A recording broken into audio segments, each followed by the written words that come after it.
Bonjour, je suis Angélique Figari et je suis accompagnée de Tiffaine Bonnet. Nous avons toutes les deux cofondé l'association La Maison de l'Apprendre à Lyon.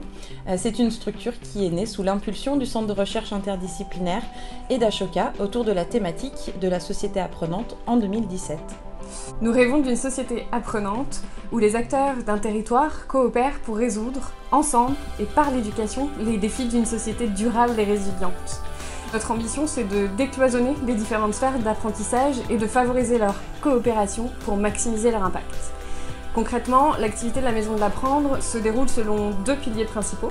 Le premier, c'est l'animation de cette communauté, donc identifier qui sont ces acteurs, faire en sorte qu'ils apprennent à se connaître, à se reconnaître, pour nourrir l'envie de faire ensemble. Faire ensemble, c'est donc le deuxième pilier de notre activité, c'est favoriser cette coopération pour que ces acteurs identifient leurs interstices de coopération et puissent développer des programmes, des dispositifs innovants qui vont pouvoir impacter positivement et durablement notre territoire. Quand on parle de ces acteurs, on parle d'une grande diversité, justement. On va avoir à la fois des associations, des entrepreneurs sociaux, mais aussi des entreprises, des collectivités, des établissements d'enseignement supérieur, des écoles. C'est extrêmement varié. Et tout notre enjeu, c'est justement de les faire travailler ensemble.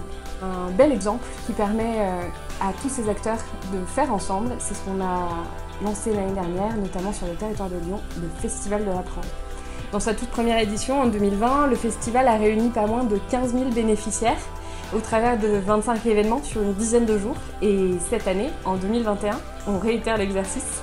Du 24 au 31 janvier, ce sont pas moins d'une centaine d'événements qui vont se tenir, donc des ateliers découvertes, mais aussi des conférences inspirantes, le tout en visio, bien évidemment. Nous avons réuni pas moins d'une centaine de structures partenaires pour pouvoir faire vivre ce festival au plus grand nombre. Ces ateliers, ces conférences sont à destination de tous, à la fois des enfants, des adultes, mais aussi des professionnels. Ces événements sont gratuits pour pouvoir justement être accessibles au plus grand nombre, pour que chacun, à sa façon et selon son besoin, puisse apprendre à prendre soin de soi, des autres et de la planète. On a l'opportunité de mettre en lumière les acteurs du territoire, de favoriser leur interconnaissance, de donner à voir au grand public de cette diversité et de cette richesse qui s'opère juste à côté d'eux. C'est pour nous un rendez-vous important, mais qui n'est pas une condition nécessaire et suffisante pour pouvoir engager la transformation éducative sur notre territoire. Un des obstacles que nous avons identifié, ou en tout cas le challenge qui s'ouvre à nous, c'est effectivement de mettre à disposition des compétences, du temps, des ressources pour accompagner le changement des pratiques et donc de favoriser la découverte des ressources du territoire, mais aussi une meilleure compréhension des enjeux et des besoins de la population, tout en permettant aux acteurs du territoire d'apprendre à se connaître, de les accompagner aussi dans une meilleure appréhension de la participation de chacun au projet éducatif, donc une meilleure reconnaissance pour leur donner envie et ouvrir le champ des possibles sur les axes de travail qu'ils pourraient partager et ainsi favoriser cette continuité éducative et renforcer les impacts de chacun.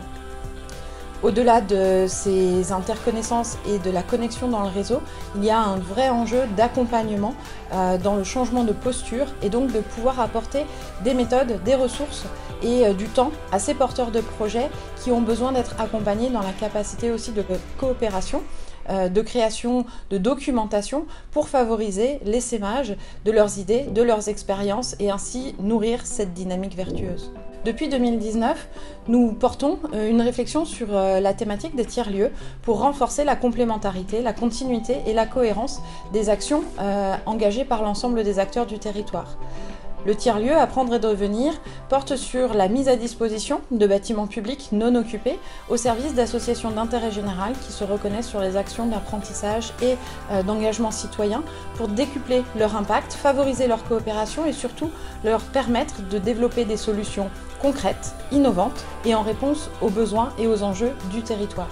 Cette dynamique de tiers-lieux est aujourd'hui soutenue par une vingtaine de structures, parmi lesquelles le rectorat, l'Académie de Lyon, la métropole ou encore la ville de Lyon, mais aussi la préfecture, Pôle emploi, pour n'en citer que certains, et des entreprises et des fondations.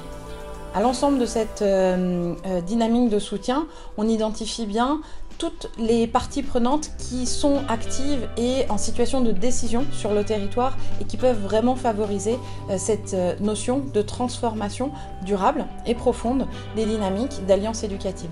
C'est pourquoi en 2021, la Maison de l'Apprendre lance le Fonds d'innovation éducative. Ce fonds d'innovation éducative a pour ambition de fédérer le premier réseau d'organisations apprenantes du territoire. Des organisations à la fois publiques ou privées qui portent un regard tout particulier sur leur engagement éducatif au bénéfice d'un territoire pour pouvoir en accélérer sa transformation. Ce fonds d'innovation nous permettra d'accompagner 4 à 5 projets dès la rentrée de septembre 2021, chacun des projets étant constitué de 6 à 8 porteurs de projets, des structures associatives ou encore des entrepreneurs sociaux, des professeurs, etc. etc. Nous sommes pour notre part et depuis Lyon absolument ravis de prendre part à cette dynamique, à cette invitation universelle et internationale de rejoindre Learning Planet Festival. Et donc à notre manière et de là où on est, on prend part à cette dynamique pour ensemble construire une société apprenante. Et nous vous souhaitons un bon festival.